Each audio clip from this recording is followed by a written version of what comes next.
People warned her that she was basically digging her own grave. In some ways, they had a point. But it turned out she was actually creating a lifeline for everyone else. This happened in Montana Territory back in the fall of 1887. The first time Rebecca Morrison swung her pickaxe into that hillside behind an old abandoned mining claim, her neighbor Daniel Fletcher rode up on his horse.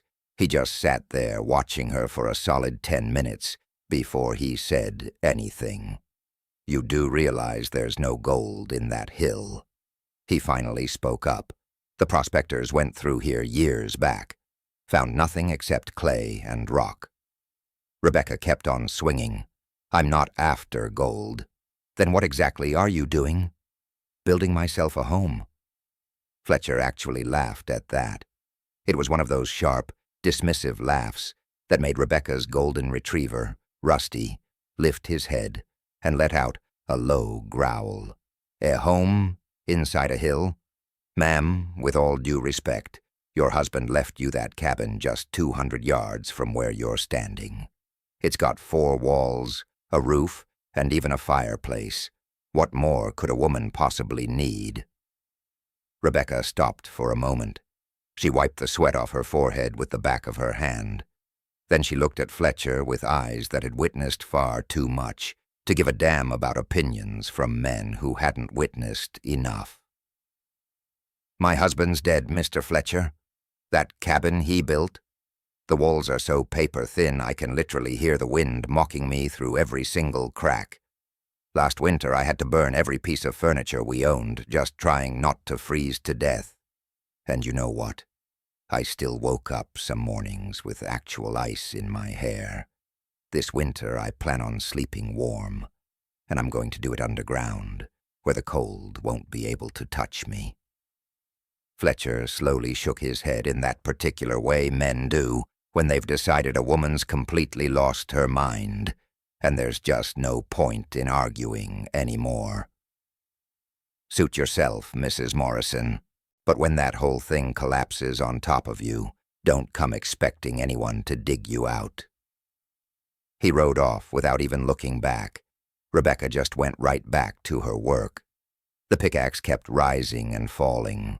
The hillside gradually opened up, and Rusty sat there watching, his tail sweeping through the autumn leaves, patiently waiting for his person to finish building them a place where winter couldn't follow them.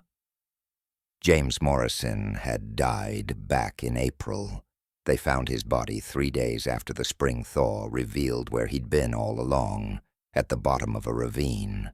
He'd fallen there while checking his trap lines back in February.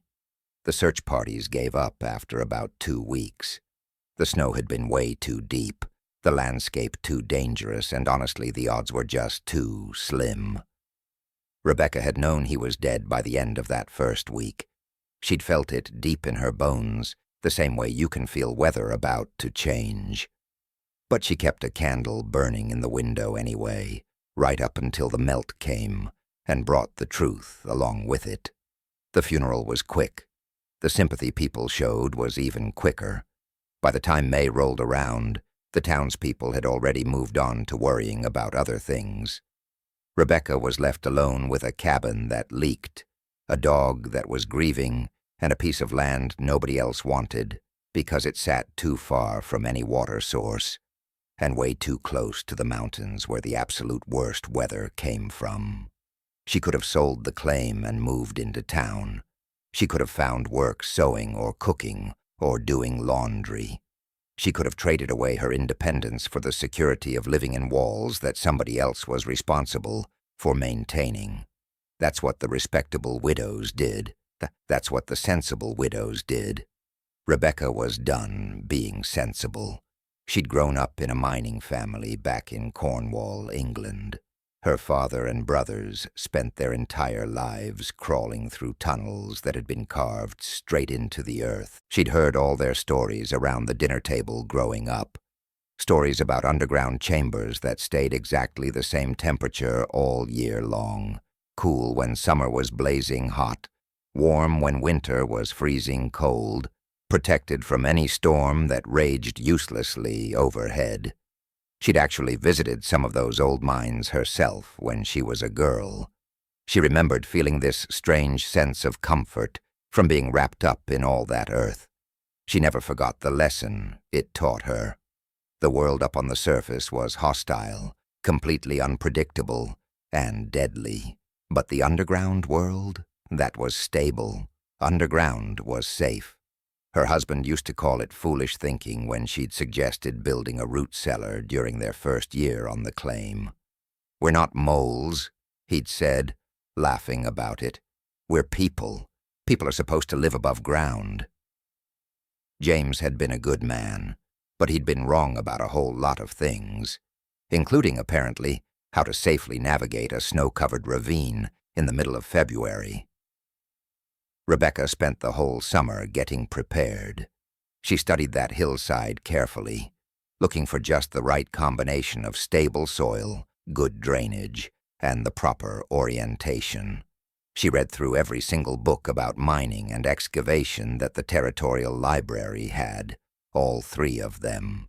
She talked to old prospectors in town, buying them drinks in exchange for their advice about things like shoring up tunnels, proper ventilation, and the secrets of keeping a tunnel from turning into your tomb. And when the leaves started changing colors, she started digging. The work turned out to be harder than she'd ever imagined, harder than the stories had made it sound, harder than those books had described, harder than basically anything she'd tackled in her 31 years of living. The first 3 feet were absolutely the worst. The topsoil was rocky and completely tangled up with roots, fighting against her pickaxe with every single swing. She kept finding stones as big as her own head, buried just under the surface. Each one required about an hour of prying and levering just to get it out. Her hands got covered in blisters. Then they bled. Then they blistered again right on top of the wounds. Her shoulders were screaming at her. Her back felt like it was about to give out completely, but she just kept going. By the time the first week ended, she'd managed to carve a horizontal gash into that hillside, about 4 feet deep and 6 feet wide. The neighbors were definitely starting to notice. They rode past more often than they used to, always finding some excuse to check on her. Really, they were just coming to witness the spectacle of the crazy widow digging herself into a mountain.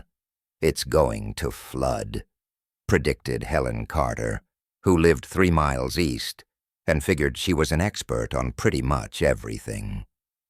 "The spring snowmelt is going to fill that hole up like a bathtub and drown everything inside it. The roof's going to cave in," her husband Paul warned. "Earth isn't designed to just hang there over empty space. God made ceilings out of wood and stone, not dirt." "She'll hit solid rock and have to give up," said young Jack Reynolds, who worked as a ranch hand for Fletcher. "My pop tried digging a well one time and hit granite at 8 feet down, broke 2 pickaxes, and finally gave up." Rebecca listened to every single one of them.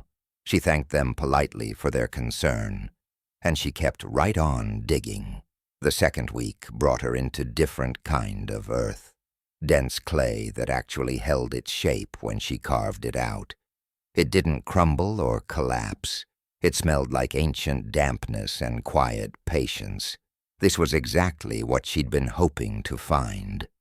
Clay was a tunnel builder's best friend. It compressed under its own weight instead of falling apart, and it sealed against water better than any mortar could.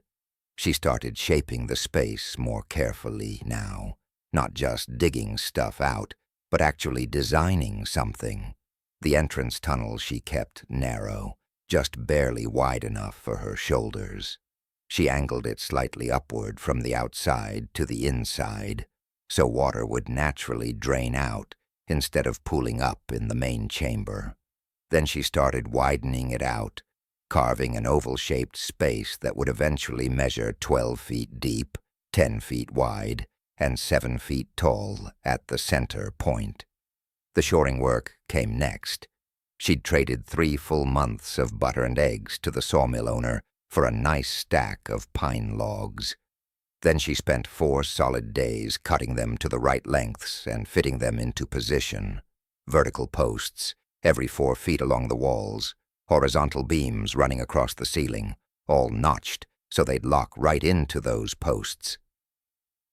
The framework created a kind of skeleton that would hold everything up even if the earth decided to settle.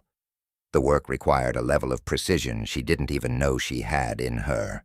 Every single beam had to get cut to exactly the right length. Too short and it wouldn't actually support anything. Too long and it wouldn't fit into place at all. She learned to measure everything twice and only cut once, to test fit every piece before she committed to the final position. She learned what wood sounds like when it's under stress.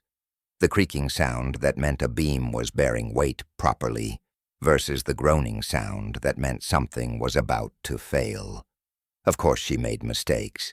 She was teaching herself a trade that men usually spent years learning through apprenticeships.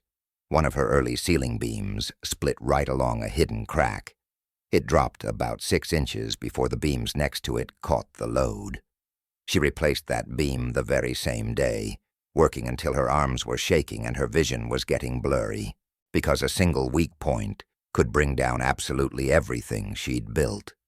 But she learned from every mistake she made, and she never made the same mistake twice. Between those logs, she packed in more clay, mixed with straw from the barn. This mixture, she'd read about it in a book about ancient buildings, would dry into a surface almost as hard as brick. It would stabilize the walls and create a smooth interior surface that would be easy to keep clean. By the 3rd week, she actually had herself a tunnel. October brought the first frost with it, and with that frost came a change in how the town was paying attention. The Fletcher Ranch lost 2 calves to an early cold snap. The animals froze overnight in a pasture that should have been perfectly safe for another month at least. The Carter farm discovered their root cellar had flooded, which rotted out about half their winter vegetable stores. Young Jack Reynolds's father, still working away on that well, finally struck water. But the water came out brackish and completely undrinkable, contaminated by some underground mineral deposit nobody even knew existed. Meanwhile, Rebecca's tunnel stayed dry, stayed stable, and was getting more and more livable by the day. She'd finished up the main chamber and started working on the fireplace. It was a stone structure built right up against the back wall, with a chimney that rose through the earth at an angle until it emerged from the hillside about 20 feet up. The design was based on those old Cornish mine ventilation systems. The angled chimney would pull the smoke out while keeping rain and snow from falling in. The fireplace itself was small, barely 2 feet wide, but in an enclosed underground space, even a small fire would put out more than enough heat. The townspeople stopped laughing and started actually watching what she was doing. Daniel Fletcher came by again in late October. This time he didn't have that smirk on his face. He stood at the entrance of the tunnel. She'd framed it properly with timber now, making a real doorway with a heavy oak door she'd salvaged from an abandoned homestead, and he peered into the darkness inside. "Can I take a look inside?" Rebecca handed him a lantern. "Watch your head at the entrance. It opens up once you get past the first few feet." He ducked through that doorway and disappeared inside. For a long moment there was just silence. Then his voice came echoing back out, all muffled by the earth. "Good Lord." When he came back out, his whole expression had completely changed. That dismissiveness was totally gone, replaced by something that looked almost like actual respect. "It's warm in there. Must be 15, maybe 20 degrees warmer than it is out here." 55 degrees, Rebecca said. The Earth maintains that temperature year-round at this depth. Cooler than a summer day, warmer than a winter night. It's just physics, Mr. Fletcher, not magic. You built a fireplace, underground, and the chimney vents right through the hillside. The smoke rises naturally. The angle prevents any backdrafts. I could show you the diagrams if you're interested in seeing them. Fletcher stared at her like he was seeing her for the very first time. Mrs. Morrison, I owe you an apology. When you first started this whole project, I thought you were crazy. You weren't the only one. I was wrong, he admitted. This is something else entirely. He rode away slowly, looking back twice before he finally disappeared around the bend in the trail. Rebecca allowed herself a small smile. Then she went right back inside to finish installing the wooden bed frame she'd been working on. November brought snow, and the snow brought visitors. First came Helen Carter, all her earlier skepticism completely forgotten now. She was asking if Rebecca might be willing to share the plans for her ventilation system.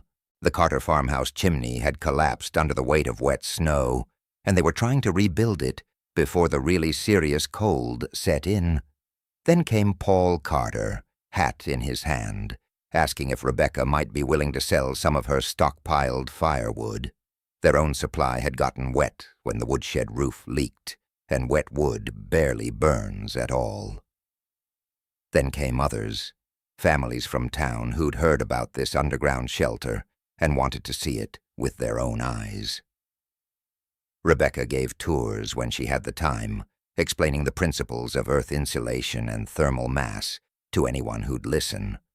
Most people just nodded politely and left looking confused. A few asked smart questions and stayed around to actually learn something. Through all of this, she kept on improving her home.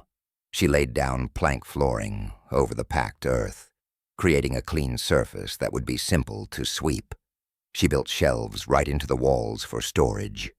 She hung bundles of pine branches from the ceiling beams, partly for the fresh scent, partly because the resin was mildly antiseptic and would help keep the air clean. She wove rugs from fabric scraps and placed them strategically around the chamber, adding some color and warmth to the earthen space. Rusty had claimed his spot immediately, a worn blanket right beside the fireplace, where he could keep an eye on both the flames and the tunnel entrance. He seemed to understand, in that way dogs sometimes understand things, that this place was special, that his person had built them something truly important. By December, the shelter was complete. Rebecca moved in on the winter solstice, the longest night of the whole year. She slept more peacefully than she had at any point since James died. The blizzard hit on January 7th, 1888. Later on, people would call it the schoolhouse blizzard, the children's blizzard, the storm that changed everything. It would end up killing hundreds of people across the northern territories. A lot of them were children who got caught between school and home when the weather suddenly turned. It froze cattle right where they stood in pastures. It froze travelers on roads. It froze entire families inside houses that just couldn't hold back the cold. Rebecca didn't experience any of this directly. For her it was mainly sound, a howling that seemed to come from absolutely everywhere at once, like a freight train roar that just went on for hours and then kept going for days. She experienced it as pressure, this feeling of being wrapped up in cotton while the world outside was trying to tear itself completely apart. She experienced it as warmth, steady, unchanging warmth, while her thermometer showed the temperature outside, dropping all the way down to 40 below zero. She had enough supplies for a solid month. She had firewood stacked up against one wall, seasoned pine and oak that burned clean and hot. She had water from a spring she'd tapped at the back of the chamber, where groundwater seeped through a crack in the rock and collected in a basin she'd carved out for exactly that purpose. She had food, preserved meat and vegetables, dried beans and flour, salt and sugar and coffee. She had her dog, her blankets, her books, and absolutely zero reason to venture outside until this storm passed, so she didn't go outside. She read by lantern light while the world was ending above her. She cooked simple meals on the grate she'd installed over her fire pit. She talked to Rusty about everything and nothing. The sound of her own voice was a comfort against that howling that just never stopped. She slept and woke up and slept again, completely losing track of time in the unchanging lamplight of her underground world. On the third morning, at least she thought it was morning, she heard something that wasn't wind. Someone was pounding on her door. She grabbed the rifle James had left behind and approached carefully. "Who's there? Please." A voice, thin and desperate, barely audible through that oak door. "Please, we saw the smoke from your chimney. Please let us in." Rebecca opened the door onto an absolute nightmare. 3 figures were standing in the tunnel entrance, so completely covered in snow and ice, they barely even looked human anymore. 2 adults. She recognized them as the Pattersons, a family who lived 4 miles north, and a child, maybe 6 or 7 years old, clutched between them. Behind them, the world was just white. A solid wall of blowing snow so thick that Rebecca couldn't see more than 5 feet past her doorframe. "Get inside, right now." They stumbled through and she slammed that door against the wind that was trying to follow them in. The temperature in her chamber dropped 10 degrees in the few seconds that door was open. She could actually feel the cold trying to push its way inside, like a living thing that wanted what she had. The Pattersons collapsed right there on her floor, shaking so violently they couldn't even speak. The child, their daughter Emma, was completely silent and still. For one terrible moment, Rebecca thought the girl was already dead. Then Emma's eyes opened up, focusing slowly on the fire, and she made this sound that was half sob and half moan. Alive. They were all still alive. Rebecca moved quickly. Blankets first, then hot water from the kettle she kept simmering all the time, then warm broth, spooned into mouths that were too cold to chew any solid food. She stripped off their frozen outer clothes and replaced everything with dry blankets, with quilts, with anything that would hold heat against skin that had nearly forgotten what warmth even felt like. It took about 6 hours before any of them could talk properly. "Our house," Mrs. Patterson whispered. Her voice was raw from cold and tears. "The wind just took the roof, peeled it right off like it was paper. The walls started falling after that. We had to run. We saw your smoke," Mr. Patterson added. His fingers were white, early stages of frostbite. But Rebecca thought they'd probably recover if she kept them warm and elevated. "We didn't know where else to go. Everyone else lives too far away. We never would have made it." "How did you even know about this place?" "Everyone knows about the crazy widow who dug herself into a mountain." He tried to smile, but the expression just kind of faltered. "Doesn't seem so crazy right now."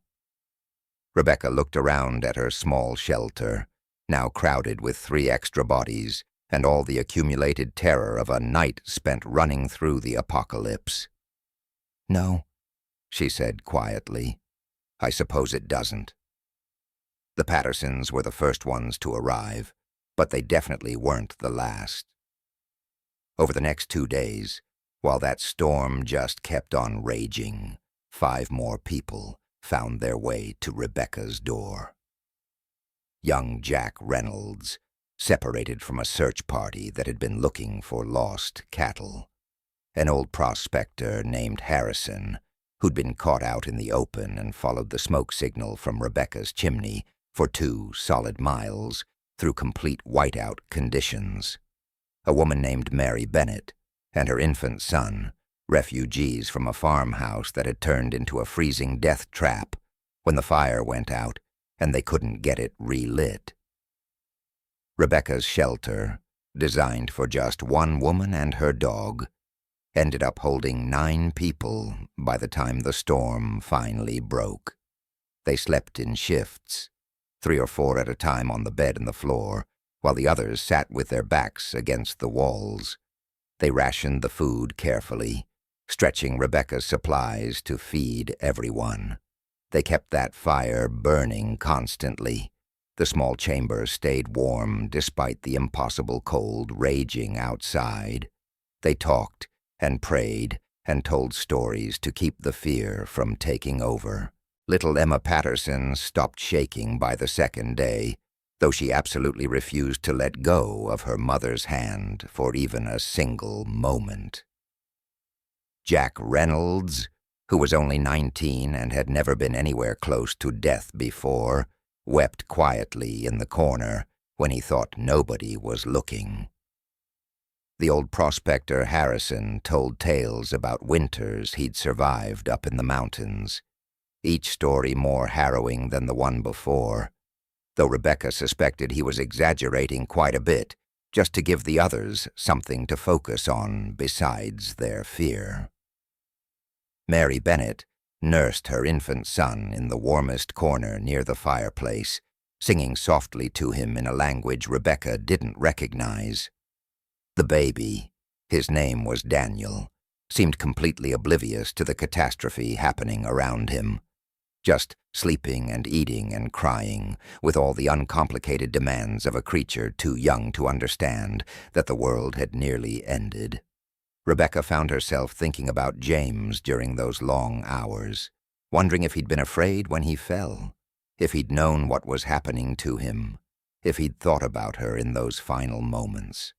She hoped the end had been quick. She hoped he hadn't suffered the way these people had suffered, struggling through miles of killing cold with death, whispering at their backs. She hoped that wherever he was now, he could somehow see what she'd built, what she'd become. They survived. When the wind finally stopped on the morning of January 10th, Rebecca opened her door onto a world that had been completely transformed. The snow was drifted 15 feet high in some places, sculpted into these alien shapes by wind that had blown without stopping for 3 solid days. The sky was clear and blue, almost obscenely cheerful after all that darkness during the blizzard. The temperature had risen to what you might call merely bitter, 10 below zero, practically balmy compared to how deep it had gotten during the storm. One by one, her refugees emerged, blinking in that sunlight like creatures from some other world. "My God," Mr. Patterson whispered, looking out at the buried landscape. How did anyone survive this? A lot of people hadn't. Over the weeks that followed, as the community dug itself out and took stock of all the damage, the death toll just kept mounting. Frozen bodies found in snowdrifts, collapsed houses with entire families still inside, children who'd tried to walk home from school and never arrived. The blizzard had killed more than 300 people across the territories, and the number might have been even higher if it wasn't for random miracles that had saved some people while condemning others. Rebecca's shelter was one of those miracles. The story spread incredibly quickly.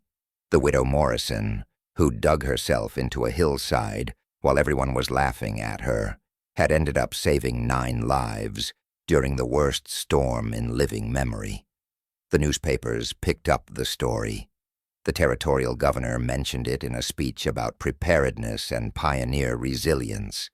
Strangers started showing up at Rebecca's claim, all wanting to see the underground shelter that had become famous. She turned most of them away, but she welcomed the ones who actually came to learn. That spring, Rebecca taught her very first class in earth-sheltered construction. 17 students showed up. Farmers, ranchers, townspeople, who'd lost homes or loved ones in that blizzard and were determined to never be that vulnerable again.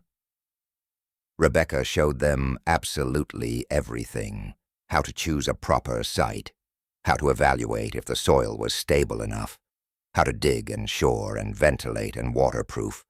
She demonstrated the fireplace design that kept her smoke flowing out and the warmth flowing in.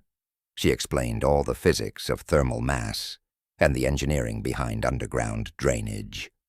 By autumn, there were 8 brand new underground shelters in the valley.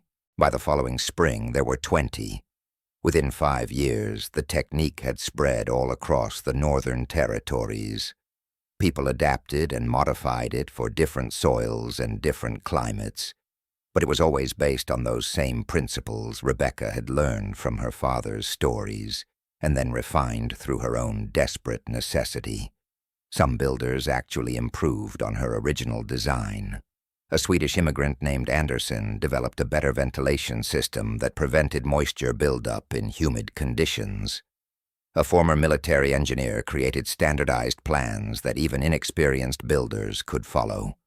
A group of Blackfeet craftsmen combined Rebecca's underground principles with their own traditional knowledge, creating these hybrid structures that were way better suited to the specific conditions of their homeland.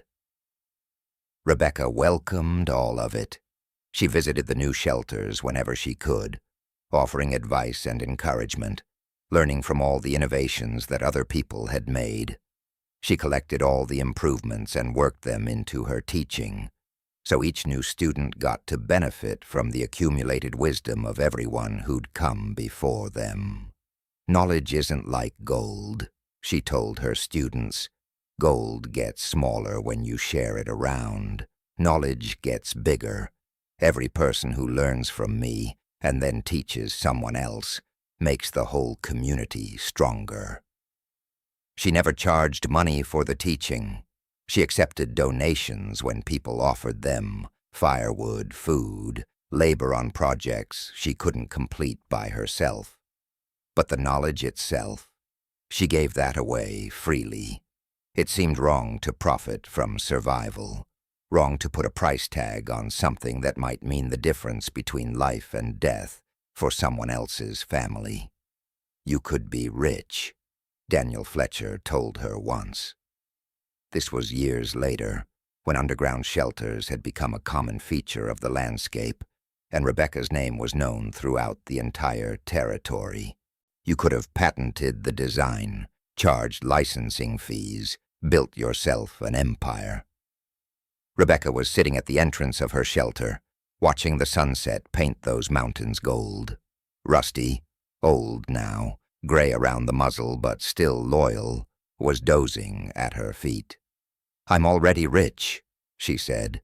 "I've got a home that keeps me warm. I've got work that matters. I've got a dog who loves me and neighbors who respect me. What else does a woman need?" Fletcher didn't have an answer for that. Rebecca Morrison lived in her underground shelter for another 37 years, right up until her death in the winter of 1924. She was 68 years old. She died in her sleep, in the bed she'd built with her own hands, in the room she'd carved from a hillside, while everyone was telling her she was crazy. Rusty had died years before that. He'd been buried in a small grave at the top of the hill, right where the chimney smoke rose up and dispersed into the mountain air. Rebecca had gotten other dogs since then. She'd loved them and lost them and loved again. But Rusty had been special. Rusty had been there at the beginning. He'd watched her dig that very first shovelful of dirt. He'd been the first one to sleep warm in the shelter that would go on to save so many lives. She was buried right beside him, at her own request. The grave marker was simple: Rebecca Morrison, 1856-1924. She dug deep and found warmth. The shelter still stands today. The Historical Society maintains it as an example of pioneer ingenuity. Visitors can walk through that entrance tunnel, duck through the timber-framed doorway, and stand in the oval chamber where 9 people survived the worst blizzard in territorial history. The fireplace still works. The spring still seeps through its crack in the rock.